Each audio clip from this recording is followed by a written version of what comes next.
Tatlong biblikal na patunay na hindi nawawala ang kaligtasan ng isang Kristiyano.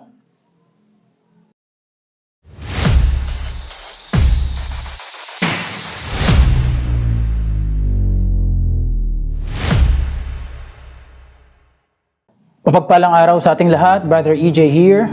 Napag-usapan natin ang unang patunay o proof na hindi nawawala ang kaligtasan ng isang Kristiyano sa part 1 ng video na ito. At ito ang pagiging anak ng Diyos. Ang sinumang sumampalataya kay Kristo ay magkakaroon ng karapatan o kapangyarihan na maging anak ng Diyos. Yan ay ayon sa John chapter 1 verse 12. At hindi nawawala ang ating pagkaanak ng Diyos kapag tayo ay nakakagawa ng kasalanan na siyang nagagawa natin araw-araw. At yan ang unang patunay na hindi nawawala ang kaligtasan ng isang Kristiyano. At dadako na tayo sa pangalawa at pangatlong patunay na hindi nawawala ang kaligtasan ng isang Kristiyano. Pangalawa, ang Kristiyano ay naselyuhan ng banal na Espiritu sa oras na siya'y sumampalataya sa ating Panginoong Jesucristo.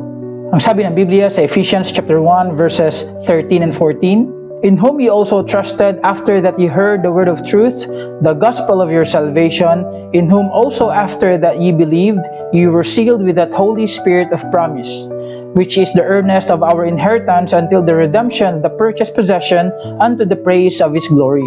Walang tinuturo ang Biblia, lalo na sa New Testament, na nawawala o natatanggal ang selyo ng banal na Espiritu kapag nagkakasala ang isang Kristiyano. Bagkus sinabi sa verse 14, which is the earnest of our inheritance. Ang Greek word ng earnest ay arabon, na ang ibig sabihin ay down payment. Ibig sabihin ito ay assurance o katiyakan ng ating inheritance o pagpunta ng langit kapag tayo ay namatay.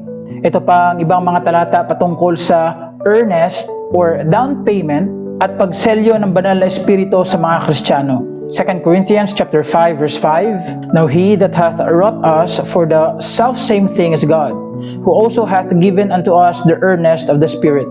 2 Corinthians chapter 1 verses 21 and 22, "Now he which establisheth us with you in Christ, and hath appointed us, is God, who hath also sealed us and given the earnest of the Spirit in our hearts."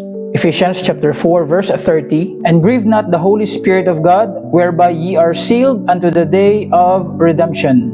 At maliban sa pagselyo ng banal na Espiritu, ang Holy Spirit din ay nag-aabide sa isang mananampalataya magpakailanman. Sabi ng Biblia sa John chapter 14 verse 16, "And I will pray the Father, and He shall give you another Comforter, that He may abide with you forever." Maliwanag po sa New Testament na hindi nawawala o umaalis ang banal na Espiritu sa isang Kristiyano, bagkus ito ay nananatili habang buhay. Hindi katulad sa Old Testament na hindi pa nag-i-indwell ang Holy Spirit sa mga tao. At may mga pagkakataon na umaalis siya sa isang tao. Kagaya na lang ni King Saul sa 1 Samuel chapter 16 verse 14 at ang prayer ni King David sa Psalm chapter 51 verse 11. Ito ay dahil ang banal na Espiritu ay bumaba sa lupa at nag-indwell sa mga mananampalataya nung si Kristo ay bumalik na sa langit after His resurrection. Sabi ng Biblia sa John chapter 16 verse 7, "Nevertheless, I tell you the truth, it is expedient for you that I go away. For if I go not away, the Comforter will not come unto you. But if I depart, I will send him unto you." John chapter 7 verse 39, "But this spake he of the Spirit, which they hath believed on him should receive. For the Holy Ghost was not yet given, because that Jesus was not yet glorified." So ito ang pangalawang patunay na hindi nawawala ang kaligtasan sa isang Kristiyano. Dahil meron na siyang banal na Espiritu at ang Holy Spirit ay mananatili sa atin habang buhay. Ang pangatlo ay pagkakaroon ng buhay na walang hanggan or eternal life. Maliwanag na tinuturo sa Biblia na ang isang taong sumampalataya kay Kristo ay magkakaroon ng eternal life. Ito ay malinaw sa John chapter 3 verses 15 and 16, John chapter 10 verses 27 to 29, Romans chapter 6 verse 23, Titus chapter 3 verse 7, 1 John chapter 5 verses 11, 13 and 20. At kapag sinabi nating eternal life, ito ay nangangahulugang buhay na walang hanggan. Ibig sabihin, hindi nawawala. At ito ay pwedeng maangkin ng isang tao habang buhay pa siya dito sa lupa. Sabi ng Biblia sa John chapter 5 verse 13, "These things have I written unto you that believe in the name of the Son of God, that ye may know that ye have eternal life, and that ye may believe on the name of the Son of God." At ito ang tatlong biblical na patunay na hindi nawawala ang kaligtasan sa isang Kristiyano. Una, naging anak ka ng Diyos. Pangalawa, nag-indwell at naselyuhan ka ng banal na espiritu. At pangatlo, nagkaroon ka ng eternal life. Pero paalala lang, hindi porket nagkaroon na ng assurance of salvation ng isang Kristiyano ay pwede na siyang mamuhay sa kasalanan.